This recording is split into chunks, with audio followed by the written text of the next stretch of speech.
Tugasku menemanimu.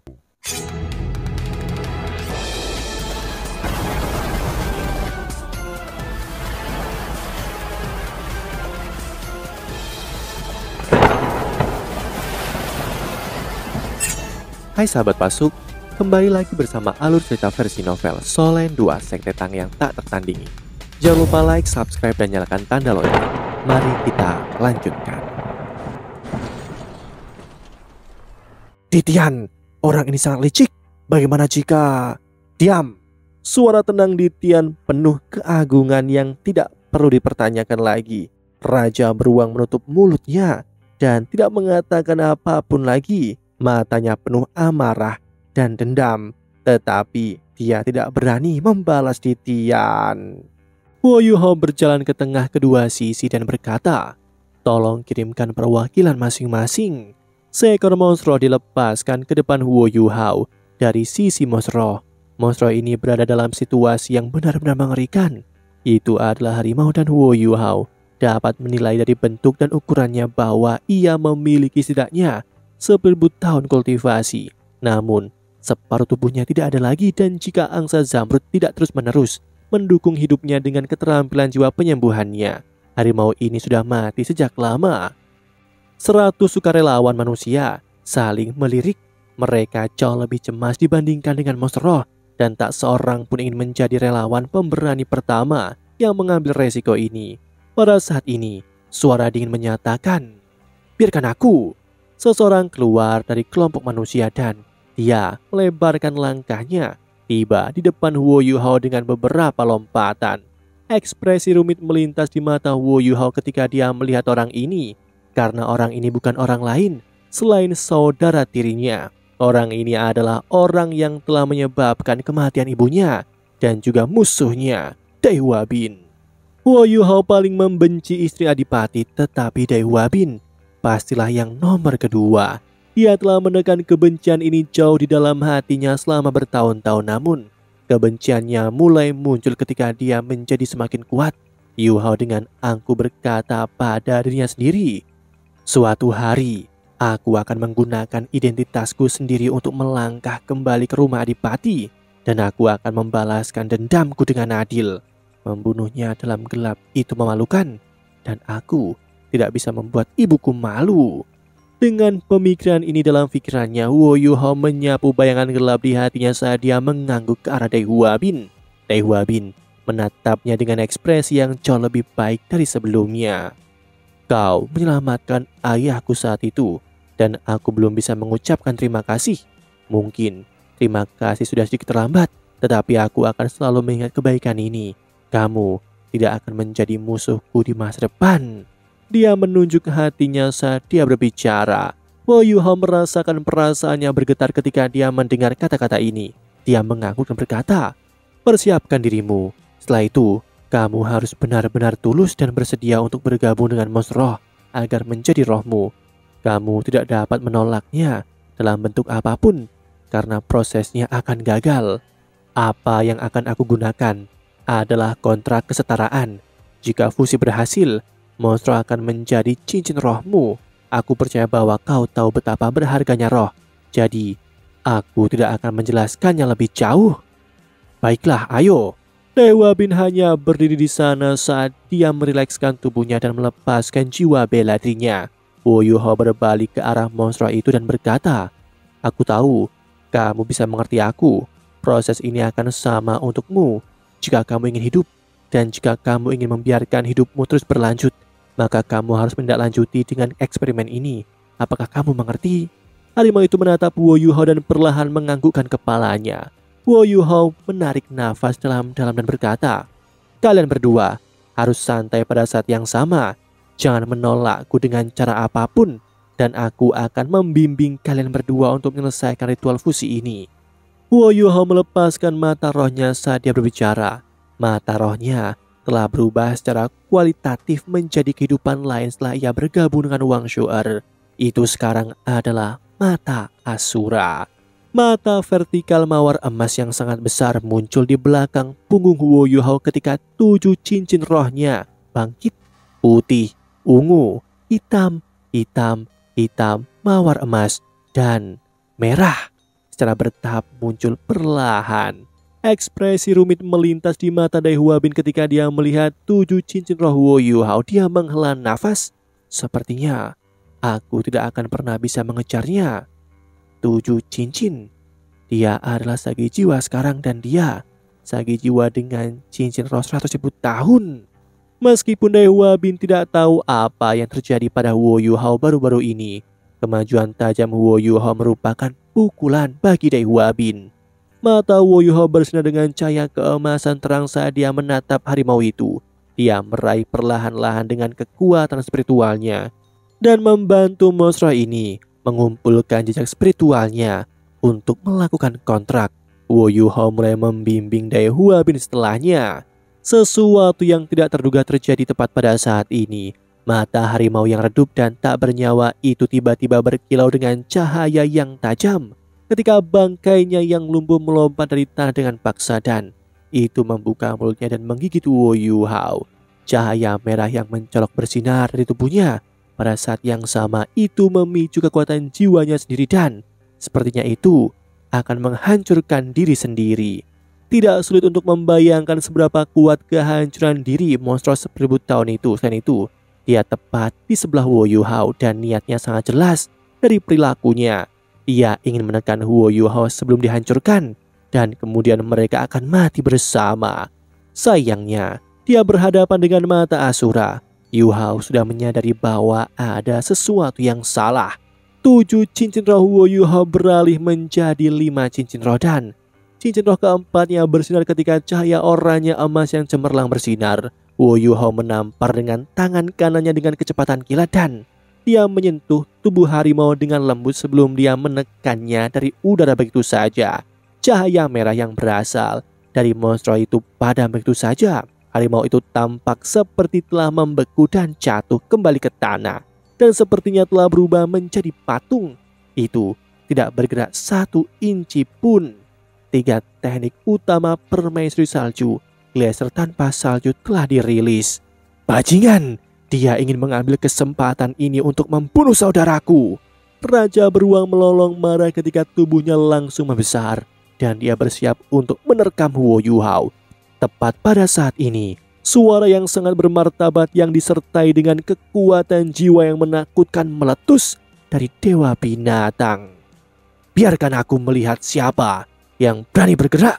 Titian melayang ke udara ketika dia berbicara dan dia berbalik setengah di langit dan tiba di depan Raja Beruang.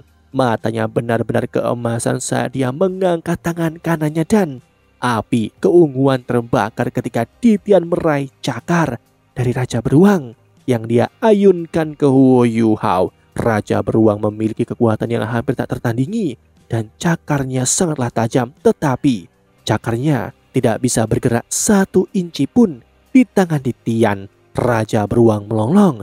Titian, kau masih ingin melindungi manusia itu?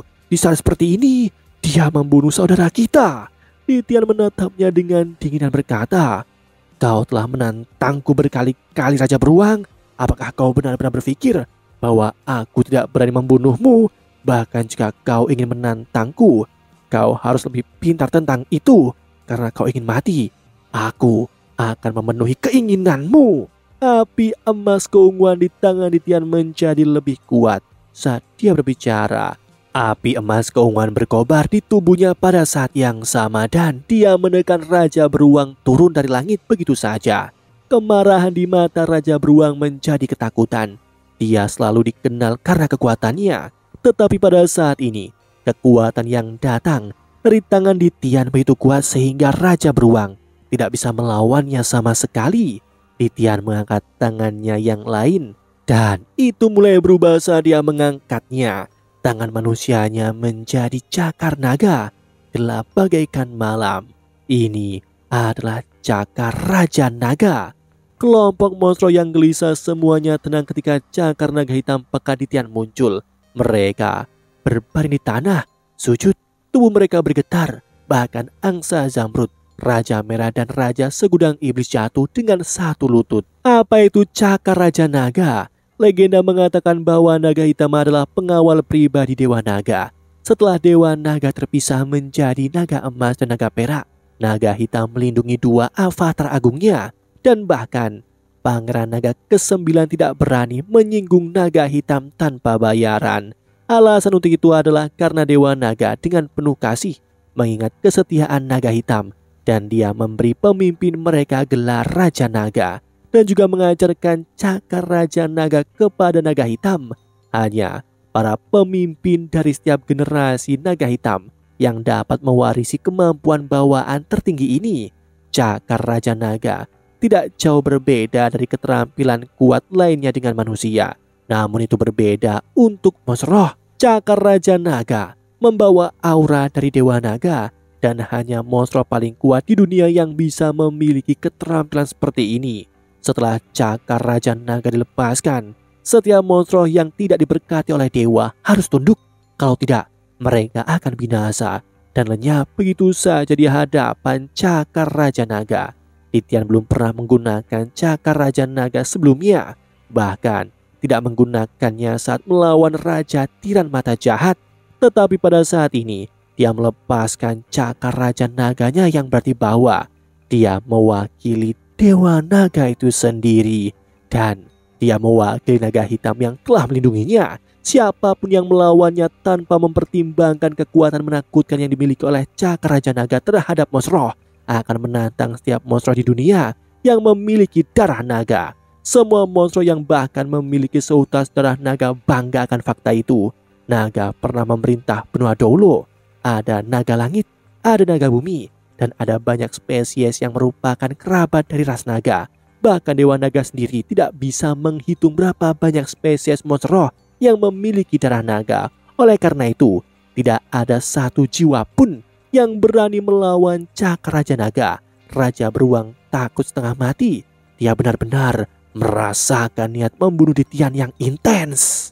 Titian, tidak Titian, aku salah, maafkan aku. Titian, aku berjanji tidak akan pernah menentang otoritasmu lagi. Raja Beruang itu bukan idiot. Dia telah hidup selama beberapa ratus ribu tahun. Jadi apa yang lebih penting daripada hidupnya? Titian bergumam dengan dingin. Ini bukan pertama kalinya kau telah melakukannya berulang kali. Dan aku terlalu malas untuk menyalahkanmu untuk semua hal kecil. Namun, masalah hari ini menyangkut masa depan hutan Stardo. Dan kau berani menggerakkan masalah? Apakah kau benar-benar memperlakukanku seolah-olah aku tidak ada? Cakar Raja Naga Titian menebas dari langit saat dia berbicara dan langsung menuju kepala Raja Beruang. Tenang, Titian, Biji berseru.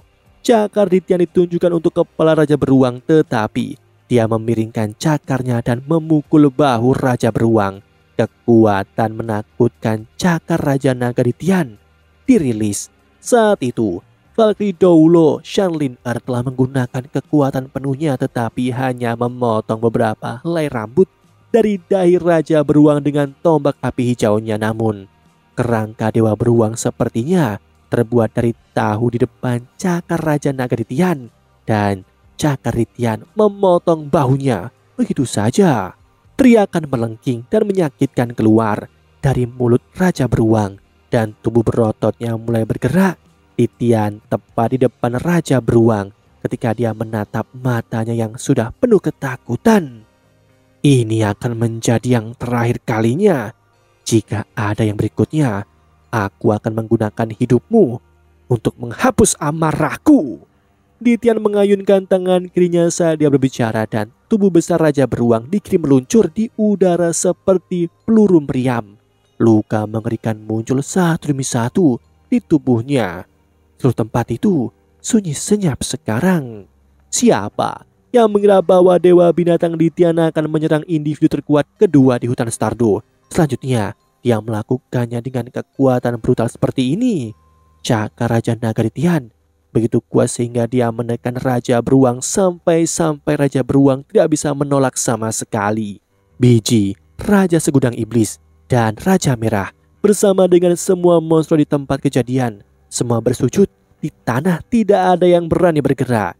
Titian berbalik, ekspresinya sedingin es ketika dia berkata dengan jelas, "Jika ada yang berani menantang kata-kataku, aku akan membuat arwah kalian terbakar di neraka selamanya. Monster roh tidak berani membuat suara, mereka hanya berbaring di tanah.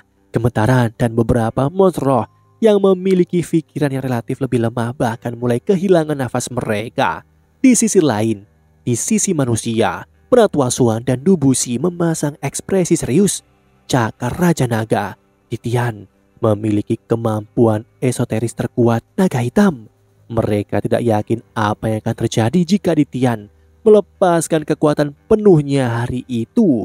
Penatua Swan tidak bisa tidak mengagumi penatuamu. Jika penatuamu tidak menggunakan kekuatan pohon emas untuk memicu kekuatan Toti di tubuhnya dan dengan paksa memenjarakan Titian, kota Shrek mungkin akan dihancurkan menjadi bubur oleh gelombang monster roh. Titian jauh lebih kuat dari yang mereka bayangkan. Wo Yuhao melihat semua yang dilakukan oleh Titian. Dia sekarang membandingkan Dewa Binatang dengan orang-orang kuat yang pernah dia temui sebelumnya dan dia menyadari bahwa selain gurunya yang datang dari dunia lain, ahli nujum bencana Yilai Kese, tidak ada yang sekuat Dewa Binatang. Bahkan naga suci kegelapan tidak bisa dibandingkan dengan Titian. Jika penatuamu masih hidup dan dalam kondisi puncaknya, dia mungkin hanya akan memiliki kesempatan melawan Dewa Binatang jika dia bekerja sama dengan naga suci kegelapan. Wo Yuhao yakin Titian bukan setengah dewa seperti penatua Yilai Kese. Kalau tidak, dia tidak perlu khawatir tentang bahaya bencana berikutnya. Setengah dewa memiliki kemampuan yang melampaui dunia ini. Tentu saja, Yuhao tidak bisa mengatakan seperti apa levelnya sekarang. Apa yang terjadi bukan salahmu, lanjutkan. Kau dapat memilih monster apapun yang kamu ingin ajak bekerja sama dengan percobaanmu. Titian menoleh ke Wo Yuhao dan berbicara dengan jelas, menyentak Wo Yuhao bangun dari pikirannya yang menakutkan. Wo Yuhao mengangguk dan melirik Dai Huabin di sebelahnya. Reaksi Dai Huabin secara drastis berbeda dari reaksinya. Pada saat ini, saudara tirinya hanya memiliki kegembiraan di matanya. Dai Huabin menatap Titian seolah-olah sedang menatap idolanya. Terima kasih atas kepercayaan Anda. Wo Yuhao membungkuk ke arah Titian sebelum dia berjalan menuju monster yang mewakili hutan Stardo untuk eksperimen. Titian telah melukai Raja Beruang dan juga memberitahu Wo Yuhao melalui tindakannya betapa pentingnya percobaan ini dan seberapa besar penekanan yang ia berikan pada mereka. Yuhao tidak tahu apa yang akan dilakukan Dewa Binatang jika eksperimennya gagal. Ada banyak orang kuat di sisi manusia, tetapi dari kekuatan yang baru saja ditunjukkan oleh Titian, dia bahkan tidak menganggap manusia ini sebagai tantangan baginya. Wo Yuhao tidak butuh waktu lama untuk memilih monster lain. Dia memilih harimau lain, tetapi dia tidak memilih dari mereka yang terluka. Sebaliknya, ia memilih dari kelompok yang hidupnya hampir berakhir karena usia tua. Harimau ini memiliki puluhan ribu tahun kultivasi dan dari penampilannya, ia memiliki setidaknya 20.000 tahun kultivasi. Dengan bakat Dai Huabin, harimau ini sangat cocok untuk cincin roh keenamnya. Harimau hitam adalah monster yang mahir dalam kehancuran. Harimau biasanya sangat dihormati di dalam hutan, tetapi sangat sedikit harimau yang bisa melangkah lebih jauh setelah mencapai 100.000 tahun kultivasi. Itu karena harimau secara bawaan mendominasi dan sombong. Dan setelah menembus kultivasi 100.000 tahun, mereka cenderung mengancam kedaulatan penguasa. Titian tidak perlu bergerak. Raja Beruang dan Raja Segudang Iblis tidak akan membiarkan harimau menerobos ke 200.000 tahun kultivasi. Wo Yuhao kini berkata kepada harimau hitam itu, "Aku dapat merasakan bahwa energi hidup Anda akan habis. Jika Anda menyelesaikan fusi dengannya, Anda akan ada dalam bentuk lain. Anda masih akan menjadi raja, dan Anda masih bisa menemaninya ke medan perang, dan Anda masih bisa menggunakan kekuatan sebagai raja. Apakah Anda mau mencobanya?" Yuhao bisa merasakan bahwa kehidupan harimau hitam ini hanya memiliki beberapa bulan lagi paling banyak. Dia tidak ikut perang dan berarti kebenciannya tidak besar. Harimau itu mengangguk perlahan. Apakah itu karena intimidasi kuat Titian atau karena ingin memperpanjang hidupnya? Harimau ini tidak punya alasan untuk keberatan. Yuhao melanjutkan, "Itu bagus. Sebentar lagi Aku akan mulai membimbing jejak spiritualmu. Anda harus santai dan bekerja sama denganku sehingga bisa menggabungkan kemampuan bawaanmu dengan jejak spiritualmu. Anda harus melakukan segalanya dengan sukarela, dan hanya setelah itu aku dapat membantu Anda menyelesaikan kontrak. Hua Yuhao menoleh ke Dai Huabin dan berkata, hal yang sama berlaku untukmu. Kamu harus menerima harimau ini dari lubuk hatimu. Fusi setelah ini akan sedikit menyakitkan, jadi kamu harus bertahan. Baiklah, demikianlah kisah untuk kali ini. Sahabat Pasuk, jangan sedih, jangan bimbang, apalagi galau. Karena aku kan selalu menemanimu.